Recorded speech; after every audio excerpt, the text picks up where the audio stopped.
Cari fratelli e sorelle, buongiorno.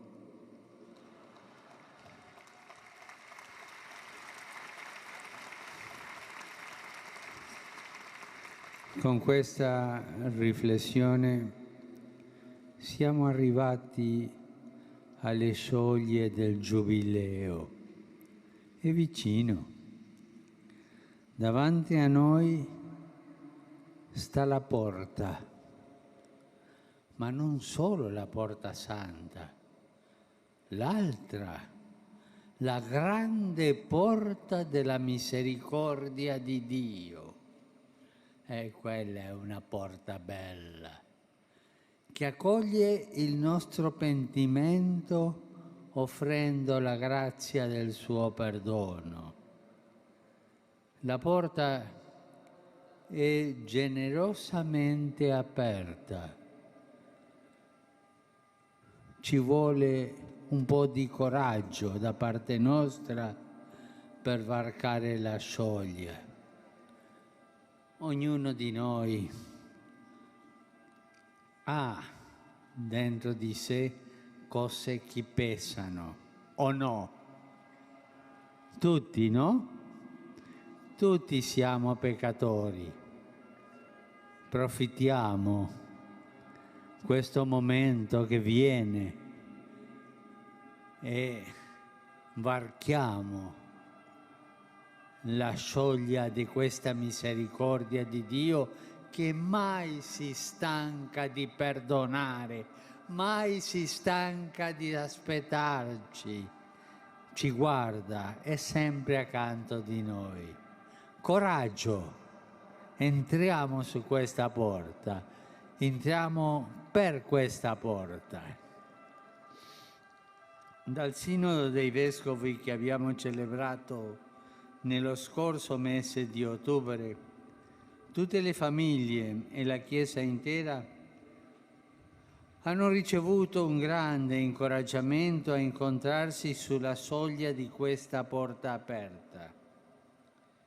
La Chiesa è stata incoraggiata ad aprire le sue porte per uscire con il Signore incontro ai figli e alle figlie in cammino, a volte incerti, a volte smarriti in questi tempi difficili.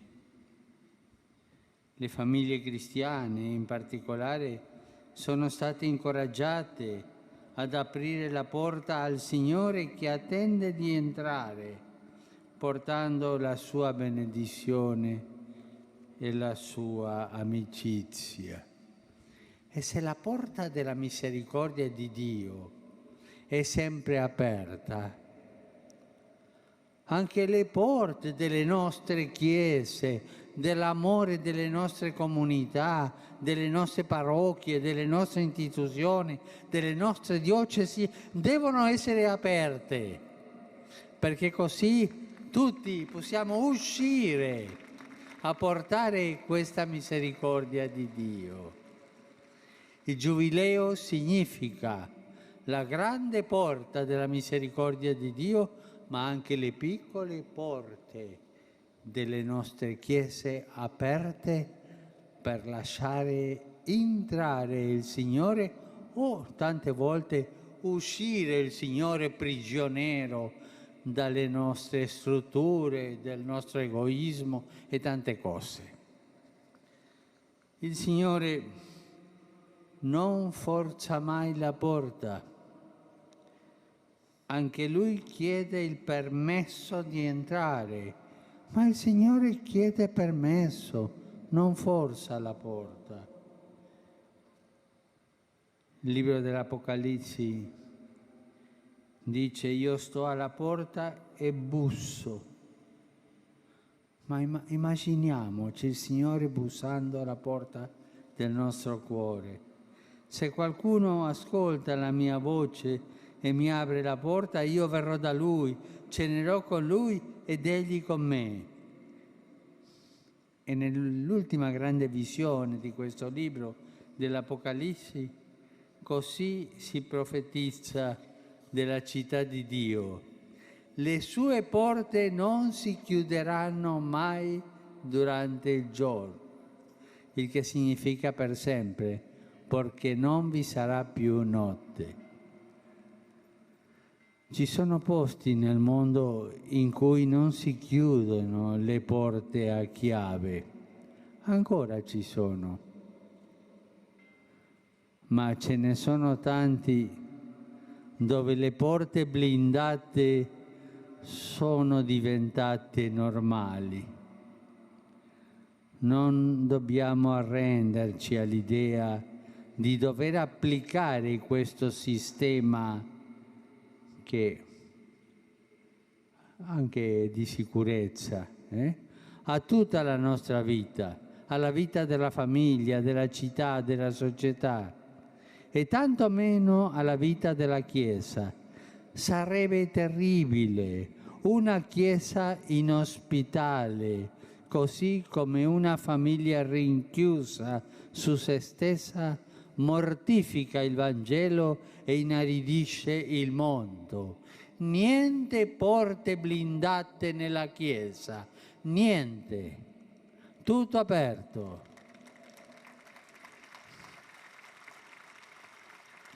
La gestione simbolica delle porte, delle soglie, dei passaggi, delle frontiere è diventata cruciale. La porta deve custodire, certo, ma non respingere. La porta non deve essere forzata, al contrario, si chiede permesso perché l'ospitalità risplende nella libertà dell'accoglienza e si oscura nella prepotenza dell'invasione. La porta si apre frequentemente per vedere se fuori c'è qualcuno che aspetta e magari non ha il coraggio, forse neppure la forza di bussare. Quanta gente ha perso la fiducia, non ha il coraggio di bussare la porta del nostro cuore cristiano, le porte di nostre chiese, e sono lì, non hanno il coraggio, gli abbiamo tolto la fiducia, per favore, che questo non accade mai. La porta dice molte cose della casa e anche della Chiesa. La gestione della porta richiede attento discernimento e al tempo stesso deve ispirare grande fiducia. Vorrei spendere una parola di gratitudine per tutti i custodi delle porte, dei nostri condomini, delle istituzioni civiche, delle stesse chiese. Spesso l'accortezza e la gentilezza della portineria sono capaci di offrire un'immagine di umanità e di accoglienza all'intera casa già dell'ingresso. C'è da imparare da questi uomini e donne che sono custodi dei luoghi di incontro e di accoglienza della città dell'uomo. A tutti voi, custodi di tante porte, siano porte di abitazioni, siano le porte delle chiese, grazie tante, ma sempre con un sorriso, sempre mostrando l'accoglienza di quella casa, di quella chiesa, così la gente si sente felice e accolta in quel posto. In verità sappiamo bene che noi stessi siamo i custodi e i servi della porta di Dio. E la porta di Dio, come si chiama? Chi sa dirlo? Chi è la porta di Dio?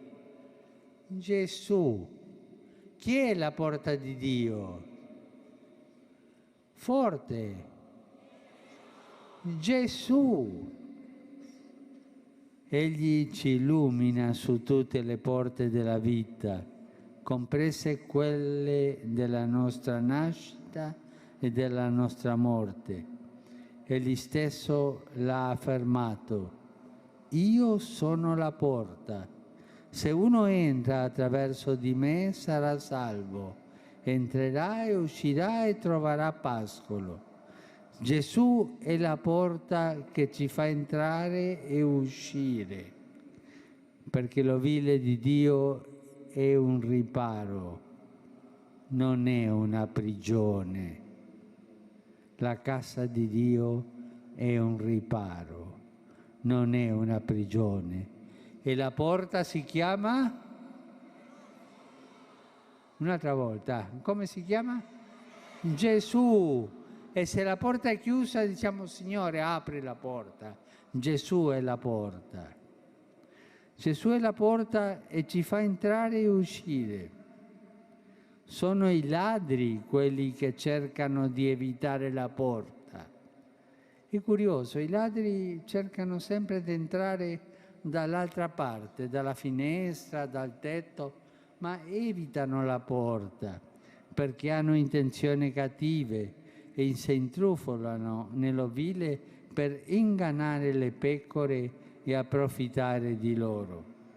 Noi dobbiamo passare per la porta e ascoltare la voce di Gesù. Se sentiamo il suo tono di voce, siamo sicuri, siamo salvi. Possiamo entrare senza timore e uscire senza pericolo. In questo bellissimo discorso di Gesù si parla anche del guardiano che ha il compito di aprire al buon pastore. Se il guardiano ascolta la voce del pastore, allora apre e fa entrare tutte le pecore che il pastore porta, tutte, comprese quelle sperdute nei boschi che il buon pastore si è andato a riprendere. Le pecore non le sceglie il guardiano, non le sceglie il segretario parrocchiale o la segretaria della parrocchia. No, non le sceglie. Le pecore sono tutte invitate, sono scelte dal buon pastore. Il guardiano, anche lui, obbedisce alla voce del pastore.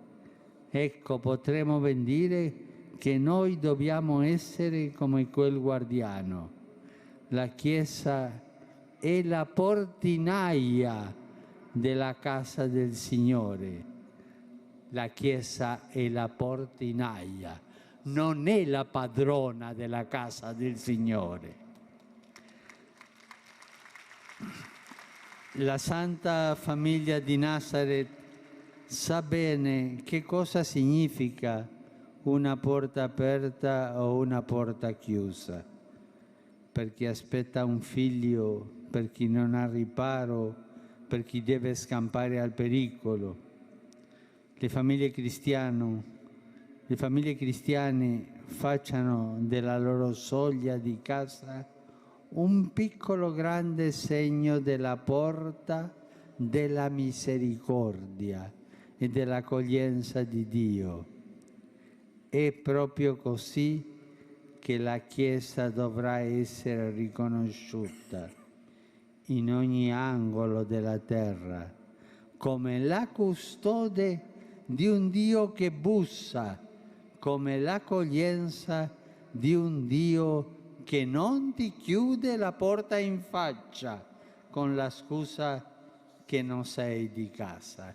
Con questo spirito stiamo vicini, siamo tutti vicini al Giubileo.